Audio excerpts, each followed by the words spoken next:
Story 1. It all started last Monday. I received a call from his basketball coach. My son, Riley, had been acting more strangely than usual. He said my son had seemed to intentionally pop 2 basketballs alone in the locker room. I made my son play for the church league after school. Even though I know he would much rather play on his computer or phone, it wasn't like him to get in trouble. When I got to the school gym, the coach told me the basketballs were old and worn, but Riley refused to explain how they popped. I went to talk to my son, and it didn't seem to register right away that I was talking to him. He was glued to his phone screen, rocking back and forth, humming to himself. The 3rd time I yelled his name, he finally looked up at me and smiled. I asked him how he popped the basketballs. He shrugged, and I heard him hum that creepy tune for the first time. I told him to get up. Maybe he was hiding something sharp. At this point, although I was a little weirded out, I grew up with 2 older brothers and knew how much boys like to poke and prod things and blow them up. I told Riley's coach that we would pay for the 2 balls, and it would come out of Riley's own piggy bank. When I scolded him to apologize, Riley let out the longest sorry I've ever heard him say with a sly smile. When we got home, I told him to march up to his room and pull out the $50 I figured the 2 balls would be to replace. He nodded, and as he climbed up the stairs, I heard him humming that same creepy tune. When he got back down the stairs, I asked him what he was humming. He looked at me with genuine confusion. He told me he hadn't been humming anything. I still regret not pushing for an answer then, but I rolled my eyes and let him stomp back upstairs. Riley spent the rest of that night in his room. I honestly forget what I was watching down in the living room, but when I finally called it a night at 11 encore, I remember knocking on Riley's door, telling him it's time for bed. Although I can't be certain, looking back at everything that has happened, I swear I could hear that same creepy, childlike tune. The tune reminded me of some of those tunes from SpongeBob when I was a kid. Like, remember that episode with the sea bear? When SpongeBob is describing what not to do to Squidward, the background tune is what Riley has been humming. I just looked it up. It's called House of Horror from SpongeBob, but Riley's tune was not quite that. Riley's was more high-pitched, more drawn out, unsettling, and it seemed to just get worse as the week went on. I don't remember ever seeing Riley watch any of the old SpongeBob seasons, but it's always possible he watched them at his dad's house on the weekends.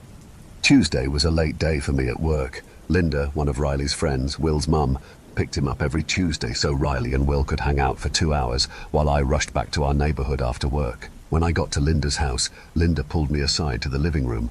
She told me Riley had spent the entire time in the bathroom. After an hour, Will had come to grab her because he was getting mad that Riley wouldn't come out. I brought my tone to a whisper, wondering if maybe Riley might have had an accident and didn't want Will to see it. Linda seemed to nod in agreement, but told me that Will had said that Riley was watching it on his phone and wouldn't share. I felt the color drain from my face. Again, Riley was 12 years old, but the idea of him doing that in someone else's house was appalling. I began to apologize, but Linda called Will over, who was watching something on his phone on the living room couch. Linda asked Will about it. "It's nothing, just Will paused. "Is it?" I cleared my throat out of sheer embarrassment. Linda stared me down like I was about to cross some unspoken boundary. She grabbed at my arm, a silent but clear command to stop. "Willie, honey, is it a—" Linda's voice dropped to a whisper. "Naughty video?" Will crinkled his nose. "Ew, no, gross, Mom." I let out a sigh of relief. "What is it then, honey?" Linda pushed further. Will seemed to hesitate. He looked back at me and Linda and took a glance up to the 2nd-story balcony. His mouth fell open as the 3 of us followed Riley's descent from the 2nd story. Will got up and seemed to hide behind his mom, farthest away from Riley. Riley smiled, waved at Will, and walked out the front door. Linda looked at me, puzzled. Although I was equally confused, I gave a half-honest smile, apologized, and hustled out of their house. When I got outside, Riley was already sitting in the passenger seat, looking straight ahead. I must have accidentally left the car unlocked. I tried my best to get an answer out of Riley. Each question about it, or the bathroom, or even trying to return to the basketball incident from yesterday resulted in a sarcastic chuckle or indifferent snort. When we pulled into the house, my exhaustion at an all-time high, I felt Riley's eyes face me, and for a brief moment, I felt my son's humanity return. "Sorry, Mom," he mumbled before he slowly rocked his head back and forth, humming the tune from yesterday. Riley grabbed his backpack and left me alone in the car. I pondered calling Riley's dad. but I would rather not hear a lecture from Kyle, Riley's dad, who already disapproved of my parenting style. I instead found my older brother Ian's name on my contact list and told him about the 2-day events. Ian let me finish my rant before he told me it sounded like Riley was going through a weird moment in his puberty, and it's probably best to just leave him alone. As I started to push back a little bit, I felt my brother's voice get more assertive than usual, telling me it's best to just leave it alone. Ian hung up on me, something completely out of the ordinary for him. I sat in a huff for a minute before resolving to go about my day. I grabbed my work bag and walked into the house. Riley sat on the couch, staring down at his phone. When I walked in, he seemed to quickly do something on it. "What are you watching?" I inquired, grabbing for his phone before he could answer. He looked up at me. "Nothing, my phone is dead." His speaking style was too polished, too short. This wasn't my Riley. I snatched his phone from his hands and tried to press the power button. Sure enough, the phone lit up with the no battery signal. I handed Riley his phone back in defeat. He got up and started for the stairs. Sure enough, he started humming again, drawn out, ominous. "Stop," I cried out. "Riley, please stop humming whatever that is. I don't like it." Riley stopped. He slowly turned towards me and seemed to just blink in place. He opened his mouth like he wanted to say something and quickly closed it. He did this 3 more times before he took his first confident step backwards. His mouth was now ajar as his eyes still seemed to study me as if I were prey. He took another step back and then another. He watched me, stepping backwards upstairs until he got to the top. He slammed his door shut. I climbed the steps, retreated to my own room, and on the way waited in front of Riley's door for any out-of-the-ordinary sounds, but heard complete silence instead. I collapsed at the foot of the bed, head in my hands, begging, no praying, for an answer to this weirdness. I tried to think of my own family history. I know my grandpa had dementia before he died, but there weren't any clear examples of mental illness in my family. I decided then and there that I would call Kyle, Riley's dad, if his creepy antics kept up the next day. It would be good to warn him too, as he would take Riley for the weekend anyway, that Friday. Wednesday morning school drop-off was a silent affair. "Have a good day, sweetie." I smiled at him, eager for any affirmation as we pulled up to the entrance. Riley grabbed his backpack from the back seat, took a deep breath, and left me without a word. I watched him march up to the school, his head perfectly straight. His posture would make a drill sergeant blush. That Wednesday afternoon, I saw the school's caller ID pop up on my phone. I tried to center myself, expecting the worst. "Hello? Hello, I am Mrs. Rhonda. Is this Riley's mother?" Yes, it is." I felt my voice falter. Riley had done something, I could feel it. Is he okay?" Mrs. Rhonda paused. "He's okay, he's here in the office." I cursed under my breath. Riley's antics had already caused me embarrassment with his basketball coach and friend's mom. My mind was racing through the possibilities of suspensions or even worse. Mrs. Rhonda continued. "Has your son been acting up recently? Could it be worse than I imagined? A fight? Destruction of school property?" I swallowed my pride. "Yes, Mrs. Rhonda, he's been acting, differently since Monday." "Wow. I see. Well, there was an incident during recess today. Your son and a group of 10, maybe 12 boys took over the girls' bathroom, if you will." "What?" I'd already started corralling my purse and mouthed to my boss. I had to go. As I reached my car, Mrs. Rhonda continued. "They seemed to hiss at incoming girls. Your son Riley was making a game of washing the boys' feet." "What?" As I swerved out of the parking lot, her words, however confusing they were, raced in my mind. "Some of the boys," Mrs. Rhonda waited, "some of the boys screamed as he did it." The shudder ran down my spine. My mind went blank. A swerve. Barely avoided the SUV. "Are you okay?" Mrs. Rhonda inquired. "I'm fine," I choked out. "I'll be there soon." With that, I hung up. When I got to the school, Mrs. Rhonda was wiping away tears. I saw Riley sitting swaying back and forth through the office window, some of his friends sitting motionless around him. I spotted Will, 2 boys down, as Mrs. Rhonda buzzed me in. I went to apologize, but Mrs. Rhonda interrupted me before I could start. "Have you told Riley about my son James before?" I looked at Mrs. Rhonda with confusion. "Your son?" "Yes," she said in between sniffles, her voice dropping to a breathless whisper. "The one who—" She held back a flood of tears. "The one who died." I instinctively pulled back in shock. "Riley asked me." Mrs. Rhonda blew her nose, pushing away a tear. Riley asked me if we still had the blue Subaru that James was driving. I felt my breath stop and start. The lights seemed to get brighter and dimmer all at once. I felt my chest start to hurt, and it became increasingly impossible to gather a breath. James was driving the blue Subaru when he went off the road 10 years ago. Mrs. Rhonda examined me closely, seemingly trying to sniff out some knowledge of the incident I hadn't revealed. Riley told me that James would want us to drive it still.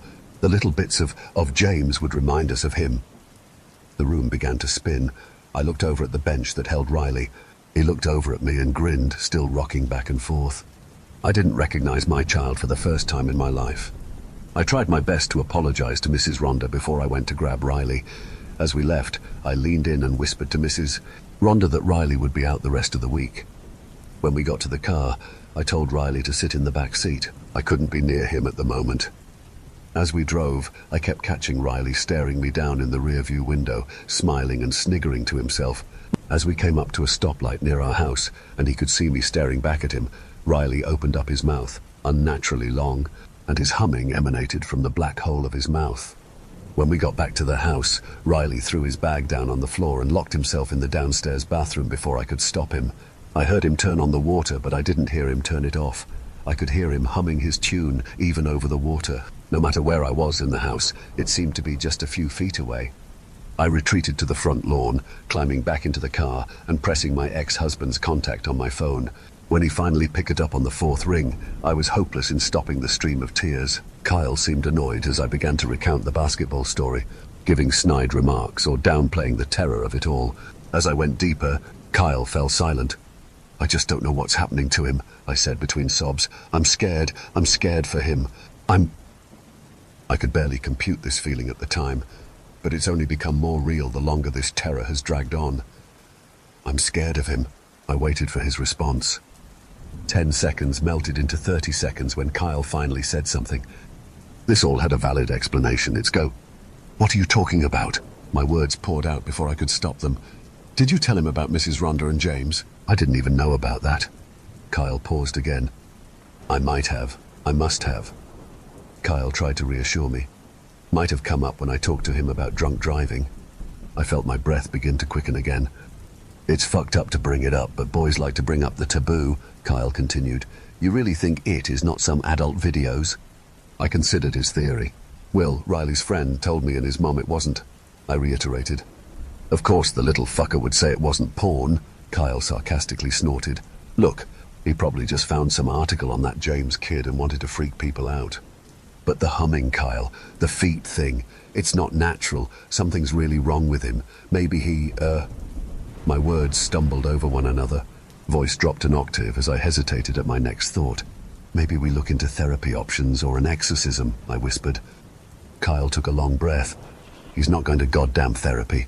And you're joking about that religious crap. Look, I'm stuck here in Yuma for another day, but first thing Friday morning, I'll come grab him. Might just need a change of scenery. And if he's not right when I drop him off Sunday, we can look into other options." I nodded to myself. "Okay, I'm going to watch him tomorrow, Kyle. Maybe he'll be okay just around me." We ended our call.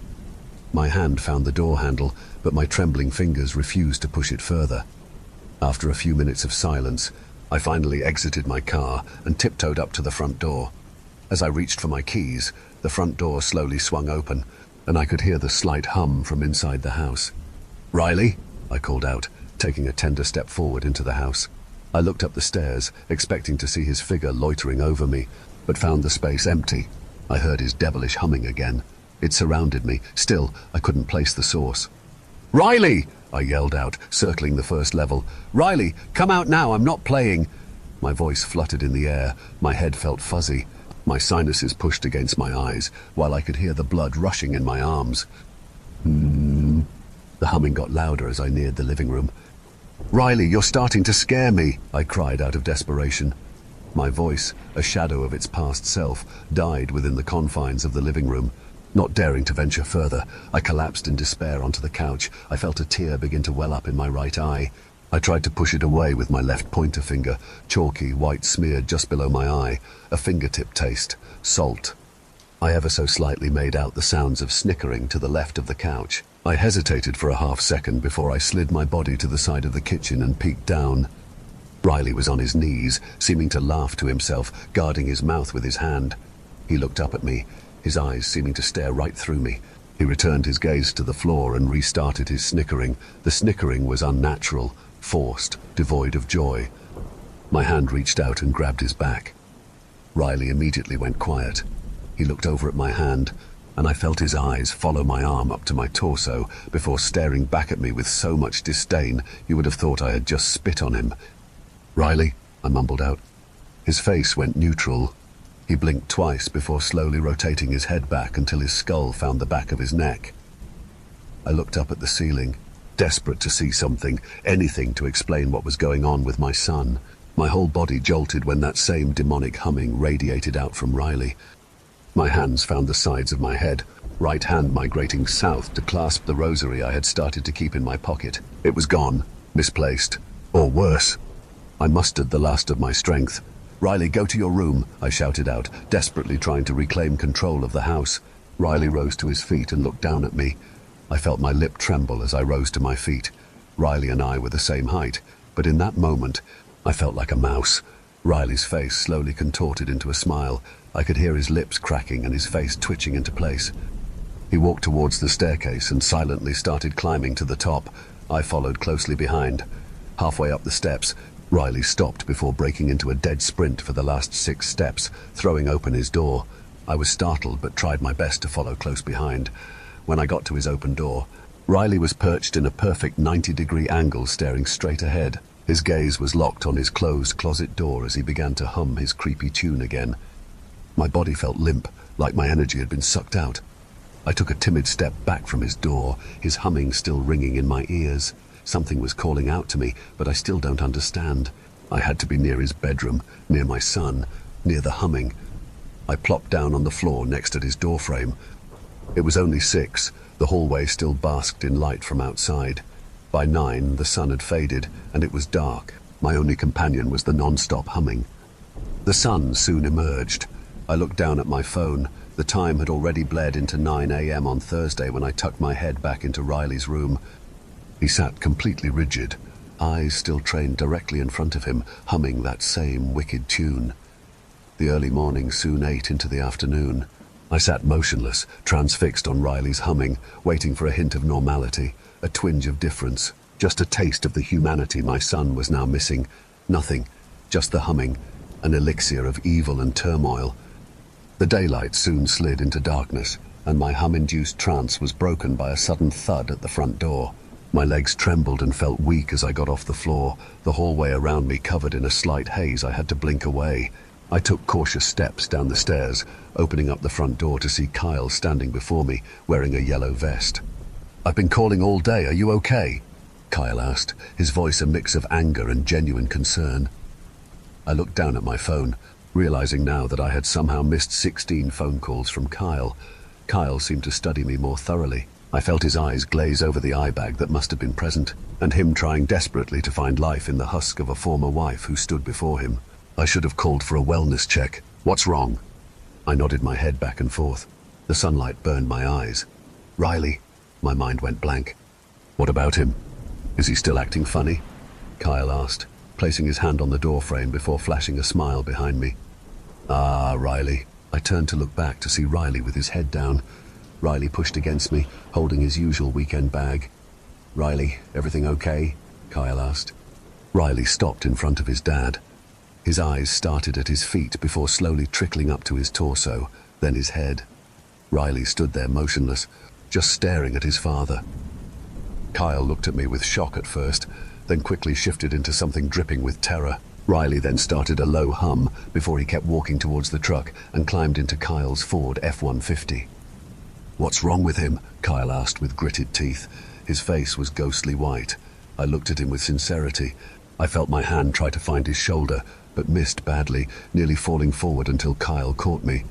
"Are you okay?" Kyle's concern was no longer shrouded in his usual nihilist disdain towards me. For the first time since our divorce, I felt like Kyle truly cared about me. I felt the words, "No, I'm not fine. Something is wrong with me," trying to bubble up my throat, but my eyes found Riley in the truck passenger seat. and my head slowly shook. Yes. Kyle placed me back on my feet. If things get more fucking weird, I'll let you know. I could see his arms trembling. He looked over his shoulder at Riley in his truck. Honey, I will call you if things get worse. Riley's not okay. We'll call the therapist, the police, whatever. Are you sure you're okay? As if I were a marionette puppet, I felt my head slowly nod yes. His truck pulled out of the driveway. Riley's eyes followed me as the two disappeared from view. All at once, I felt my legs start to buckle. The world started spinning as I inched my way back into the house. I took a few feeble steps towards the stairs when everything went black. I had passed out on Friday morning. My senses returned to me on Saturday afternoon. The last 2 days of no sleep had come crashing down all at once, putting me in an impossible 24-hour coma. As I peeled myself off the wooden floor, left cheek wet with my own saliva, it took only half a second to remember I hadn't eaten or drunk in 3 days. I sprinted to the kitchen, bouncing off a living room wall on the way, and almost went headfirst into the refrigerator. After throwing leftover chicken into the microwave and drinking approximately a gallon's worth of sink water, I tried to plan out my next move. My son was unwell, that was clear, and any further denial would do him or me no good. I reached for my phone. Will was the only boy I recognized in the office with Riley that day. Had he looked okay? Honestly, I was so transfixed on Riley and what Mrs. Rhonda told me I hadn't noticed. I dialed for Linda, Will's mum. It rang twice before abruptly hanging up. I dialed for her again, the same unfortunate result. I started to pace, my fingernails finding the inside of my teeth. A third time, no answer. I hit the message icon instead. Linda, are you and Will okay? Green text. I looked down in confusion. I dialed her again, immediate voicemail. Linda, please pick up. I'm worried about you and Will. My mind was soon racing with theories. Will, had he done something to Linda? Does that mean that Riley would do something to... I dialed Kyle immediately. Come on, pick up Kyle, I muttered to myself. Nothing. Again. Nothing. I clicked the message button, hoping for a better result than Linda.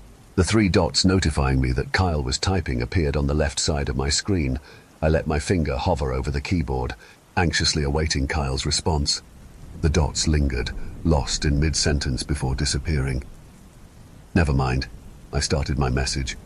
Kyle, are you and Riley okay? I've been out for a day. I'm scared. My phone buzzed to life. Linda was calling. I gathered my breath before hitting answer. Hello?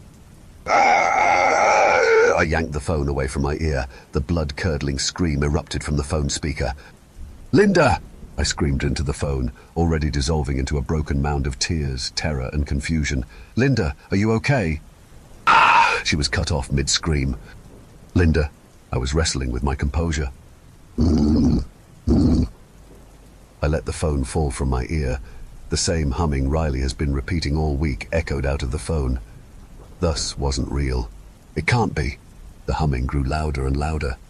End call. The call was gone, but the humming still surrounded me. I found Kyle's name again in my phone and ran to the front door. Kyle lived about 20 minutes away. I'd call the police on the way, and we would solve this now. I grabbed for my keys, and I stumbled out the door when I saw it. A phone was buzzing on the front mat with my name on the screen. My trembling hand reached down to grab the phone.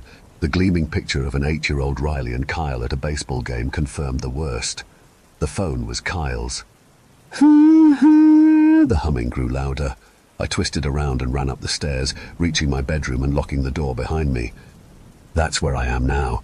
I've tried to call 911 6 times, but each time all it responds with is that same damn creepy humming. Does anyone know what I can do?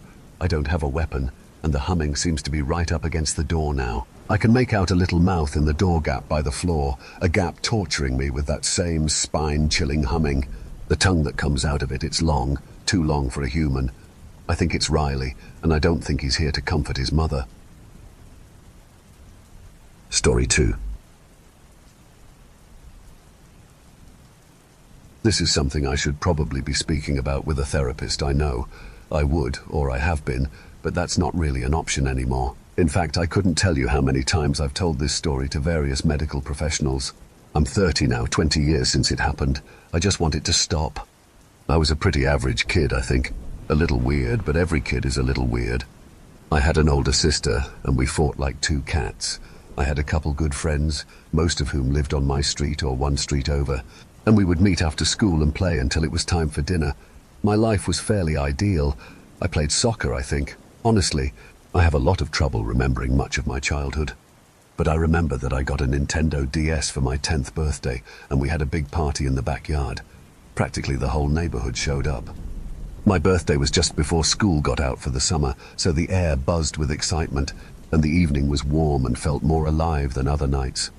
The grown-ups started a fire in our little fire pit, and they sat around it and drank beer while we ran around. I was allowed to stay up past when I usually went to bed, and the other kids chased fireflies with me and roasted marshmallows until late. I remember going to bed happy, excited for summer, and exhausted. I fell asleep quickly, the peel and stick glow in the dark stars and moon shining on the ceiling above my head. Waking up the day after my birthday, something felt off. I couldn't put my finger on it. I hadn't had a nightmare, it wasn't that. I had slept better than I could really remember ever sleeping. It was late, I realized. That must be it. My mum usually woke me up around 8 if it wasn't a school day. She said it was a good habit to be in the routine of waking up early and starting your day on the right foot. By the light streaming in from my windows and the slightly muggy heat in the room, I figured it was already 10 a.m. or so. I smiled, sliding out of bed. It must have been one final birthday treat, letting me sleep in. She had let me sleep in the day before too, of course, although on my birthday itself, I had wanted to get up as early as possible. "Mom?" I called into the hallway, poking my head out the door. No answer. I frowned. It was Saturday, so my dad was definitely already at work, but my mum wouldn't be. My sister wouldn't be home either. She had left the night before to spend the night at her friend's house. She was 13 now, and allowed to have sleepovers, for which I was eternally jealous. I decided she must be out front in the garden. I put on a shirt and left my room. I smelled coffee, but there was none left in the pot. There were dishes in the sink too, with remnants of eggs stuck to a pan. It wasn't necessarily alarming, but it was strange. Even on days I slept in, there was always breakfast left over for me. I opened the front door, opening my mouth to call out to my mum, but I instantly froze. Halfway up our walkway was the mailman. He was on the ground, sprawled out awkwardly on the cement. Fresh blood pooled beneath him in a gruesome splatter. I didn't know what to do. I couldn't move. His limbs were bent at horrible angles, his face pointed away from me. It almost looked like some omnipotent force, had lifted him into the air and then slammed him back down. The package he must have been delivering lay a few feet away, the cardboard dented and soaked in red. I didn't need any confirmation he was dead. It wasn't a question. I had never seen a dead person before. Sometimes my parents had watched horror movies, but that hardly counted. I backed into the house and closed the door behind me. My mind was racing too fast and my heart felt like it might burst out of my chest. Everything in my body was reeling, so much so that all I could do was move slowly in a faux sense of calm. "Mum?" I called out again, into the silent house, my voice breaking. "Mum, are you home? Something happened outside. Mum?" No one answered. The house felt way too quiet. All I could hear was the blood rushing in my ears. I had to brace myself against the wall as I made my way to my parents' room because I was almost shaking too hard to hold myself up. "Mom?" I pushed open her bedroom door. It creaked, the sound almost deafening against the silence that blanketed the room. Our old grey cat, Gumbo, weaseled her way through the crack and slipped out into the hallway, brushing against my leg on her way. I saw a lump in the bed. For a moment I thought it was just pillows, but then I realized it couldn't have been. The bed was made, and all the pillows were accounted for, leaning against the headboard. "Mom, are you asleep?" It came out as a whisper, even though it wasn't like I had been trying not to wake her up. I wanted her awake, badly. I think I just somehow already knew. Something was hanging in the air, this heaviness, like the whole world had been blanketed in a thing that was empty and hot and dead. A desert popped into my head, a place that was so far away from everything and completely devoid of anything, devoid of life. When I pulled back the covers, the shock washed over me like an electric zap. Every one of my veins and bones and muscles felt 20 degrees hotter than they should have been. There was blood everywhere. I could barely see any section of the sheets that wasn't soaked in it. It looked like the cherry juice we sometimes made from the tree in our backyard, squashing the berries with our hands and laughing as the sticky syrup trickled down our wrists. Her eyes were open. Her mouth was open too, wide open, like she was about to scream. I gagged, stumbling backwards and almost falling down. My legs felt like they wouldn't work anymore. I was in a daze as I stumbled back to the kitchen. The eggs on the pan seemed like they were mocking me now. I knew my parents had told me what to do in an emergency, but all of that was gone from me now. This didn't feel like an emergency. It felt more like a horrible nightmare. I pinched myself on the arm just in case. The neighbors, that was it. I was supposed to call my neighbors. The number was on a sticky note next to the phone. My fingers shook as I dialed the number. They picked up after 3 rings that felt like they took 1 year each. I heard a sort of crackling sound, like someone was moving the phone around. Hello?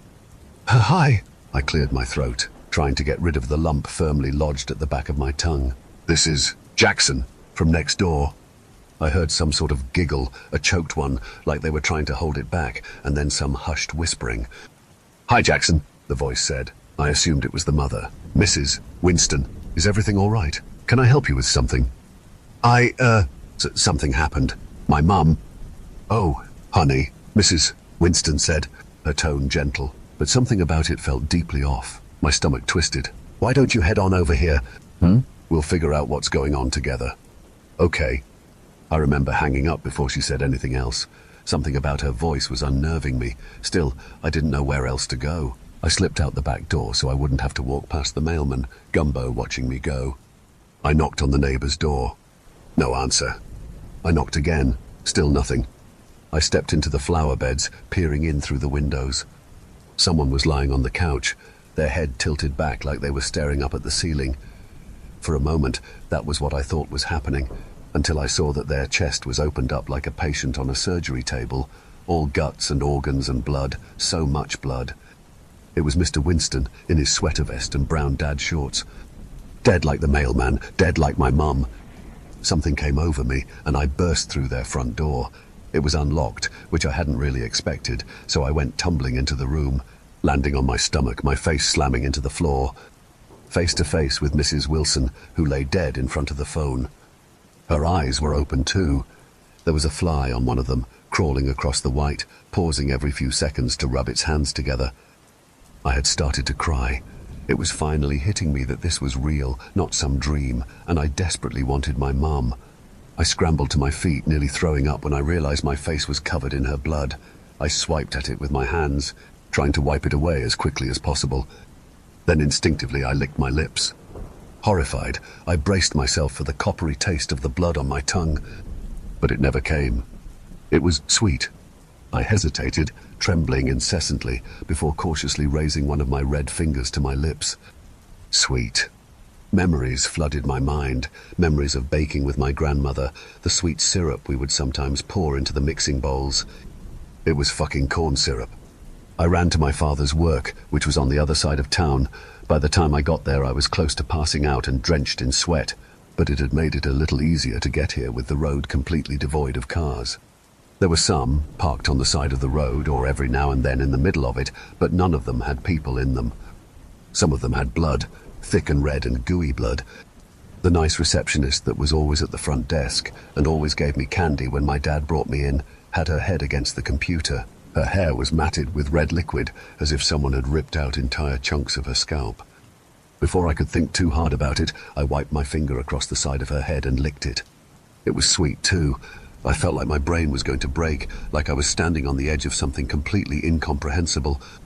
I shook the woman. She flopped like a rag doll.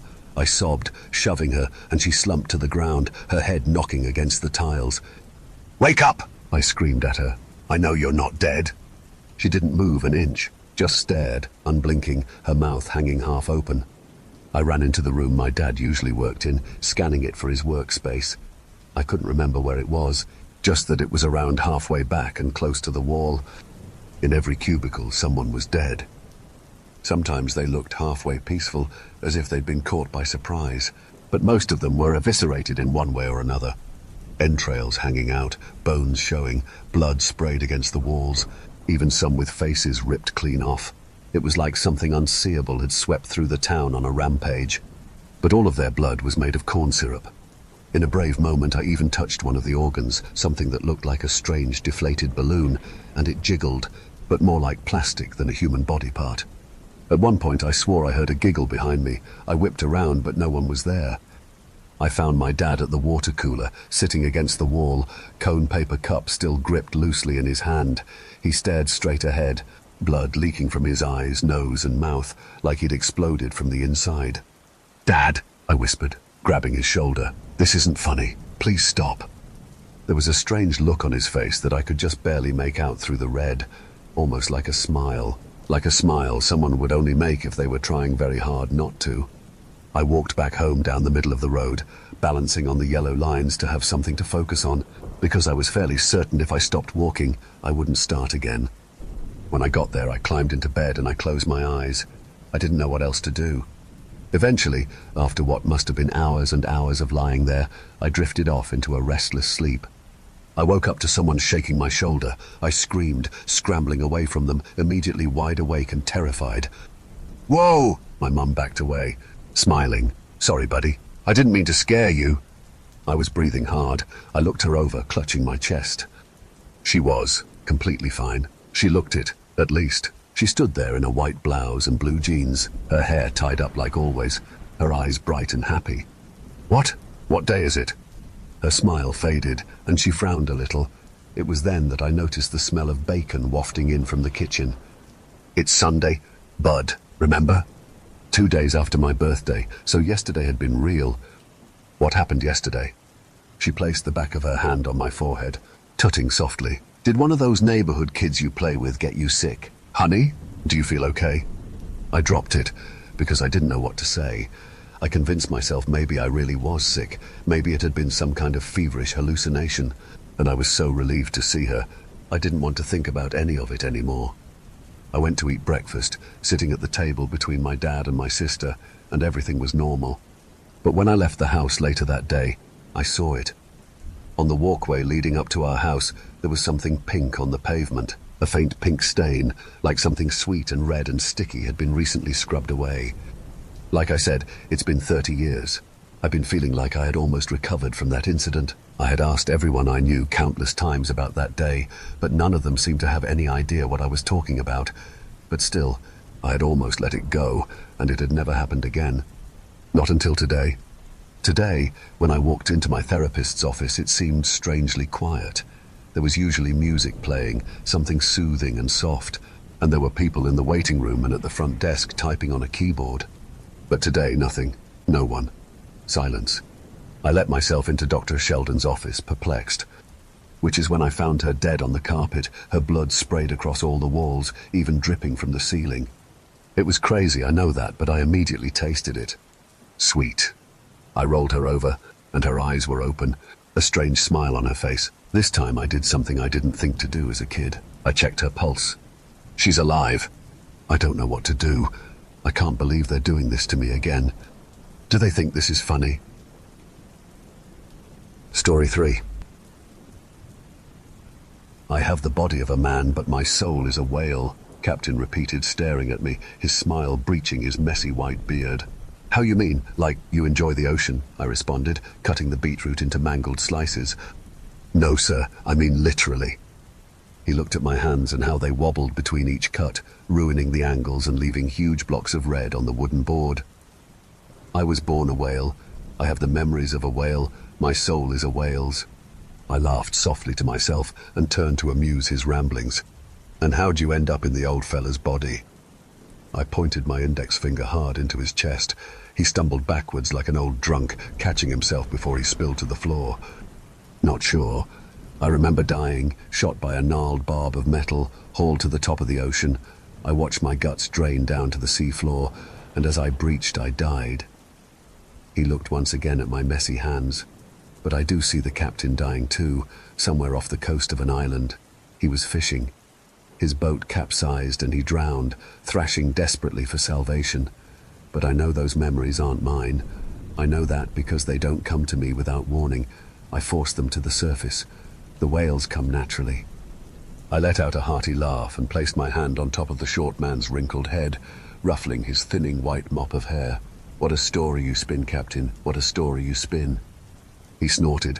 "Why do you laugh?" His face grew sour. "When I tell you sad tales of the sea, you do not laugh." When I tell you that I've fallen ill, you do not laugh, but when I tell you about my death, you laugh.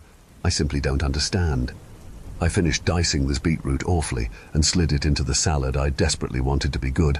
Captain, you cannot sincerely think I believe you. You've told me about seeing monsters, shadows in the sky and ghostly ships, and each time I believed you. I chuckled again. But this time, no, you're not a whale, Captain. You're a silly old man. A realization shot across Captain's face. Oh, I understand. You think I'm joking. Well, I am not. I am a whale in the body of a sea captain. Why'd you wait so long to tell me then? Not sure. Suppose I didn't trust you until now. And your wife, Captain. You speak so fondly of your wife and your kids. I dished a sloppy salad to Captain and one to myself. To my knowledge, your wife and kids are very much human. I have his love in me. I have his fears. I can understand them but never truly feel them. He picked through the salad with his fork. Please, boy, believe me. I've waited years to tell somebody. I need you to believe me. I shook my head and crammed another mouthful into my gullet. Don't turn a fantasy into a lie, you old kook. I can laugh at your stories, but I will not be treated like a fool. I rose to my feet, staring at the now teary-eyed old man. Gonna flick the bulb on. Give me a holler if you need something. I heard him call back to me, but I refused to listen. I hate liars. I hate old men who think I'm as foolish as a child. I climbed the iron steps up the lighthouse. Each footfall wore down my soles and ached my calves. I burned enough calories climbing those steps that dinner was essentially non-existent. As I reached the top, I saw the sun, nearly setting, the golds and pinks spilled haphazardly over the horizon. I looked down as I am taught to do, for the off chance of an emergency, and I locked eyes with the still frowning old man. I gave him no return of emotion, ignited the light, and descended the tower. That night I went to my room for rest with no formalities. I refused to reward his pathetic attempt at a lie. My room connected wall to his. The wood was thin and shook in the sea breeze.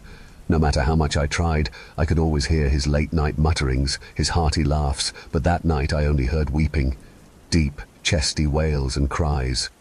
I slammed my fist against the wall. Did I upset you, old man? I yelled across and heard his sniffles come to a halt.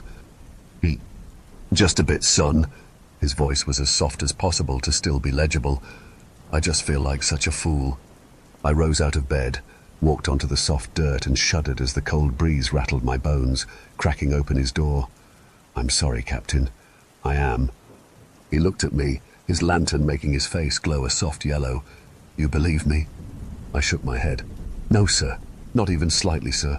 But I think you believe yourself. I walked up to his bed and sat at the foot of it. You've had a rough go of it. You're going a tiny bit mad, I reckon. Tomorrow, have the day off. Rest. I'll work. Captain just nodded and smothered the lantern, resting his old skin on his pillow. I rose to my feet and left. The next morning he didn't get up. He just rested all day.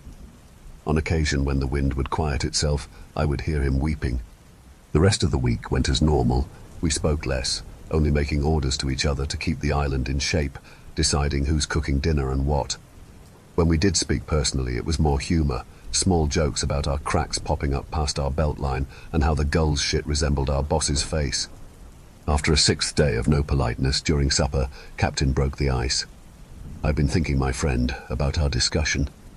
I nodded, knowing which one he was referring to. I shouldn't have started with such a swing. I should have slowly introduced you to the concept. I lowered my gaze and stared into the stew Captain had made. Not again. Just listen, boy, he snapped, vitriol leaking from his words. For a moment, listen to me. He stuck his dirty finger towards me, and after a beat of awkward silence, he continued. I was a whale, a humpback, I believe. I had no intelligence, nothing like that of a human. But I had soul, I felt love, and I cared for my kind. He watched my eyes intensely. Every blink felt like a moment of respite. I lived, for many years, I reckon. I lived as a whale. Then, the harpoon scorned my flesh, ripped my skin, and killed me. The body of Captain died too, fishing for small things, just a day off on his boat. His gaze relaxed slightly. I think God switched us, some God, whichever turns out to be real. I reckon he wanted to punish the captain for his reckless fishing, hooking, dragging, killing, churning and chumming, and he wanted to reward me for being so peaceful. I rose from my chair, eyes still trained on his. He continued, "I think he believed I deserved reincarnation.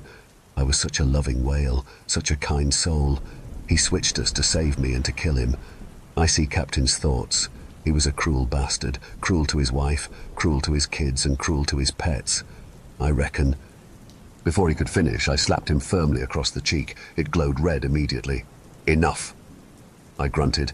"You either take me for a fool or have been driven mad. I did not agree to work for a psychopath, and I will beat the sanity back into you if you ever speak on this matter again."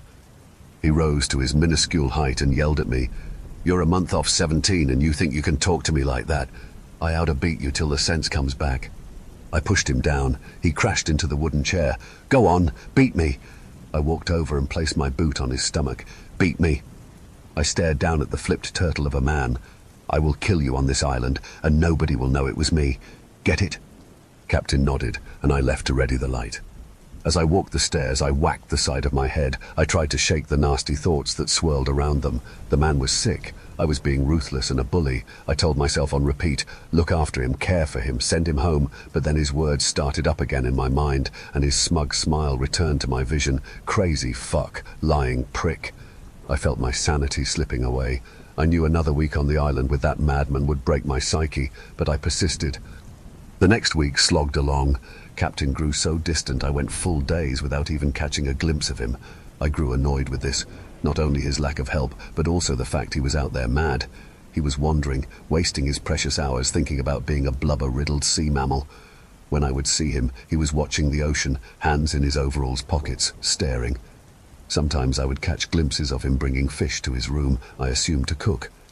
As I finally went to confront him, I saw a crack of lightning turn the horizon into a candle. It lit up the entire ocean, turning the deep dark blue into a blinding white. "Captain, that's a storm, you old bastard." He turned to face me. "What, son?" I pointed my finger out to sea. "A storm. We need to hunker down, sandbag the windows, light the tower early." He nodded. "Yes, of course." He walked past me, nothing but sorrow in his eyes. I turned and passed him, pushing the back of his head, causing him to stumble. "Why'd you do that?" I turned and grunted at him. "Quit wasting our time, do some fucking work. I'm shipping you home next week." We spent the remainder of the day making precautions. The storm was rolling in quicker than we thought. I grew annoyed that we weren't warned in the slightest. Watching the slack-jawed bastard work made me grow sad. I was treating him so poorly. I had an evil growing in my soul. Soon it would be too late. I approached him, the sky growing black above. "Sir, I am sorry." He looked at me with deep, sagging frown. "Don't waste your breath." He grabbed a final sandbag and dragged it into his room, leaving it where the door was slightly cracked open. I placed my hand as softly as I could on his shoulder. "Captain, sir, it's not fair how I've been. If you're going mad or—" "I ain't mad," he yelled back, smacking my hand away as rain began to patter on his scalp. "I'm not mad." I took a step back. "Captain, understand me. I'll get you help." "Help? Help!" "I need no help. I needed a friend, someone I could trust. I thought it would be you, boy." The rain began to violently pour down. Lightning cracked and I could see the rage on his face. The swirling lighthouse occasionally brought just enough light to see his clenched fist. "I know what I am. I know what I became. I don't need help. I don't want help. I wanted someone who would listen to me." I spoke up. "We got to get inside now." I gestured to the doors and he didn't move. "You waste of flesh and air. I should turn you to chum and feed you to the seabirds. The gulls would turn you to shit that would feed the krill that would feed my brothers." I saw his frown turn to a wretched, angry smile. "Cunt." In that moment I broke. My mind snapped in two, and I grabbed his throat with my left hand and slammed my fist into his cheek with my right. He stumbled back, but I held him upright, driving my fist into his cheek once again. I heard a soft yelp, followed by a nearly imperceptible, "Sorry." I continued wailing on the old man. I held him tall as I bashed his face in. Eventually, as the rain got torrential, his legs gave way and he fell into the mud. As the lightning cracked and the lighthouse's light swirled into view, I saw his swollen cheek and his teary eyes. I watched him desperately grab for some solid to yank himself to freedom, but I didn't allow it. I kneeled over him, mounting him, legs either side of his torso. I once again grabbed at his throat. It took a moment to find as the darkness of the storm made it impossible to see. I began bashing the side of his face in, striking the same side again and again. I didn't sign up for this job to look after a mental patient, I yelled between hits. I didn't sign up to be guilt-tripped by some whiny old bastard. I felt his warm blood soak in between each finger. It was my father who worked that hideous job. I felt his cheek split under the force of the blows. My father killed the damn whales. I just watched. I watched, and I hated it. I felt something cut the webbing between each finger. A stinging pain shot through my arm. He killed them. I was merely aboard the ship. Why are you punishing me? I went to drive my bloodied knuckles into his face one final fatal time, but the lightning split the sky, and the tower illuminated my sins. Captain laid on his back, the wet mud creeping up his limp body. His cheek was torn open like a wet paper bag. I saw his teeth protruding through his flesh, smashed into little bits that littered his filthy tongue. "Captain," I asked desperately. I got a pained grunt in return. "Sir, I'm sorry, sir." I dragged him into his room and barricaded us both inside with the sandbag. I lit his lantern and hauled his shaking body into bed. I looked down at my knuckles and saw what looked like bite marks across them, indents of his teeth. I saw my own blood drain from my body as the wounds gaped open. I had gone too far. "Captain, you'll be okay, Captain. I'll look after your wounds tonight. I'll make them better." He nodded and began to curl into a ball. I looked over his body. His throat was purple from my palm. His head already began to swell like a hideous balloon. I used a rag to clean what I could. I tore a huge hunk of blanket from his bed and stuffed the wound. I collapsed into the corner and cried. I didn't even think to treat my wounds. I didn't deserve it. As I scanned his room, my mind spun in confusion. On his bedside table was 3 or 4 fish, sewn together to form one deformed, monstrous thing. I had already done enough pain to the old man, so I refused to question it, but I swear I saw it gasp for air. The following morning, the storm had unceremoniously faded. The sky was a vibrant blue, the sun an agonizing white. I looked to Captain, who was sitting at the edge of his bed, miraculously alive. "Sir?" I questioned, and he looked to me. His left side was so swollen that he couldn't open his eye. His teeth still jutted through the tears in his cheek-skin. He stood, his legs shaking beneath him. "Shall we—" He coughed up a wad of muck. "Survey the damage." I nodded. I desperately wanted to know how he was doing, if he was going to be okay, but I didn't want to remind him or myself of the previous night's events. We waddled the shore of the island. Debris from our roof was scattered about. Paint was torn from the tower. Nearly half the trees were ripped cleanly from their roots. As we reached the dock, Captain pointed out to some tide pools that surrounded the island. There were assortments of man-made junk that littered the stones, and a single bloodied corpse of something. As we went to address the mess, the toe of my boot caught something. A metal object pinged against the rock. An old rusted sword, bent, blunt, and ancient. I scooped it and looked to Captain, who flinched seeing me hold it in my bloodied hand. "It's just interesting, sir." He nodded. We approached the red rocks, and as we closed in, Captain pointed and mumbled, "It's a dolphin." He quickened his pace and kneeled next to the gutted beast. I stood a few strides behind him, tapping my newfound toy on the side of my legs. Must have washed ashore in the storm. Gnarly wound. I pointed the sword towards the dolphin's guts, which spilled across the rocks. I heard the old man sniff as he hanged his head. "You go on, kid. I'll dispose of it." I let out a questioning grunt, and he continued, "It'll start to reek in a few days. I'll drag it out to sea and dump it. You search for more interesting things." I didn't like his mocking tone, but I also refused to make a fuss after the horrors of the night before. I simply turned and continued scanning the rocks. I found more old sea scrap, but grew bored and started the day's work. The day grew on, and I only caught glimpses of Captain. He appeared to be working, collecting tools and supplies and moving around the island. I quickly noticed that he never returned the tools to their original locations. Rope, knives, fishing line, and hooks. My guess was fishing, which annoyed me. He was supposed to be working, but then I remembered his face was a blubbery mess, and I forgave him. The night grew dark, and I lit the tower. As I looked down, I saw Captain dragging the dolphin across the island, towards our room. A shudder shot through my spine, and I remembered that he was planning on fishing, and decided he was using the dead sea mammal as bizarre bait. I climbed down the tower and headed to my room. I stopped at his door and saw sloppy blood at the base of it. I gave the door a heavy whack and yelled, "Cutting up bait, are we?" "Yes, sir," I heard back. "Storms are the best time to fish. Oh, also, what did you do with that sword?" I patted my belt line where it sat and remembered it was too annoying to carry up the stairs, as it would clink against each step. I left it at the top of the fucking tower. I kicked dirt in frustration. I wanted to mount the blade above my bed. Good night, Captain. Gonna head in early. Enjoy your fishing. A wave of calm washed through my body. Somehow Captain had forgiven me. Somehow I didn't kill him. I decided there and then that I would believe his tall tales and trust that he wasn't mad, just to survive the rest of the working period. It wouldn't last long, though. As I went to rest my head, I began to hear grunting from his room, soft, almost pained moans. They were rhythmic, beat by beat. I listened intently, trying to work out what the hell I was hearing. Grunt, grunt, grunt, moan, moan, moan. Then I heard the sound of flesh splatting, squishing, and liquids gushing to the floor. I tried so hard to perceive what he was doing. I wanted to assume that he was just cutting the beast's flesh into hunks, but the groans were throwing me off. The strange smacks were worrying me. As it continued, I grew sick. I needed to know what disgusting act the captain was committing mere inches away from my head. I rose to my feet and stormed outside and began bashing on his door. What the hell are you doing in there? Are you mental? I tried the handle and it failed. Locking yourself away to please yourself with a dead sea beast. I kicked my boot hard into the wood. It immediately cracked and splintered open, sending wood shards across the floor. But I didn't see what I thought I would. Captain was sitting with his back against his bed frame, the dolphin's corpse across his lap. The bubble on the animal's head had been removed surgically.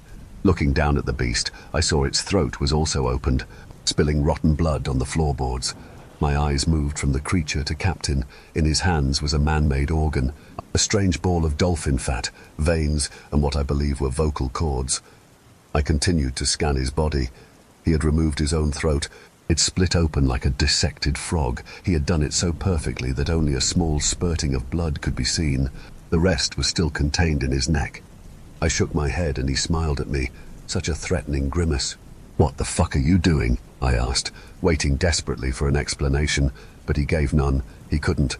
He had no vocal cords, so he just continued smiling. "No, no, no, no." I gripped the sides of my head as the evil thoughts returned. I unconsciously balled my fists and screamed. As I lost my mind, seeing such a hellish act, I remembered the blade, a gift from God himself, a sign. I would kill Captain with it. I tore my way up the tower, each footfall causing a thunderous clang that echoed all around me. I charged myself up the structure. I was so desperate to rid this world of such a sick man. I should have done it the night prior, bashed his brain to pulp. As I continued up, I heard a strange whistle sound shoot up from behind me, like a squeaking shoe or an alien trumpet. Then I heard Captain's footfalls behind me. He was chasing me and fast. Another whistle noise, this time so loud my ears rang. I felt the bones in my body tremble momentarily. "Boy!" echoed up from behind me, but it didn't sound exactly like Captain. It was his voice, but fused with a mountain lion's scream. "Come down to me, boy!" I ignored the horrendous voice as shockwave after shockwave come up towards me, each sounding like a whistle, getting closer and closer. I breached the door to the main room, and I saw the blade lying on a bench. I ran for it, and just before I could grab it, I heard one final deafening screech. My ears popped. I felt my organs shake in their positions, and my stomach churned. The very sound itself tore apart my insides, and I collapsed to the floor, slamming into the bench, the sword clattering to the ground next to me. I grabbed it and tried to pick myself up. Blood seeped from my nose and down my lip. My vision was blurred and my ears ringed. "What did you do?" I mumbled out, turning to face my attacker. It was Captain. His torso was normal, his clothes caked in filth. Each finger was sewn together to make flippers. His neck was a bulbous hunk of fat, the strange organ he constructed from the dolphin sewn into his throat, the rope securing it so it didn't plop off from the weight. He grinned at me, and "I know how they work." His voice was so monstrous and strange, like I was listening to strained radio static. I was one. "I know how they work." I shook my head in disgust. "You were never a whale. You were always just a mad little old prick." He opened his mouth and a deafening screech escaped it, causing my body to shake, my guts to churn and my nose to bleed helplessly, but I pushed forward, raising the worn blade well above my head and slamming it into his skull. Immediately he was silenced. The blunt edge didn't cut his skull, but it smashed it, bludgeoning the top immediately into a fractured pulp.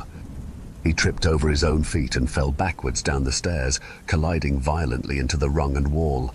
Each step he crashed into echoed down the tower before he finally stopped. Once again he was curled into a ball. The fleshy thing attached to his throat was scattered to bits across the stairs. He weakly looked to me as I descended, ready to finish the job. When you kill me, he spoke, still so alien, I will be reborn as a graceful whale once more, happily breaching and eating krill. He propped himself up against the wall. When you die, alone and old, you will be reborn as a worm, swimming through mud and shit. A fisherman will pluck you from a bucket and stab your guts with a hook. He will lower you into the salty sea and your wounds will scream in unending agony. Then you will die again, born once more as another filthy worm, forever, for eternity. Wow. I reached the step above him and he grinned at me. I bashed his skull in until there was nothing but a neck stump left. I hauled his corpse to the rocks and left him to rot. I cleaned his room and the tower. Then I radioed in that the storm had swept poor Captain away, that I found his body dashed against the rocks. They believed me. Years have passed now. I am old. I sit on the edge of my own boat, a leisure boat I use in my retirement. At home I have no love, no kids, no pets, nothing. Out here I have no friends to fish with, just myself and my guilt. Something is bumping the bottom of my boat, causing it to rock back and forth. Something big. A whale.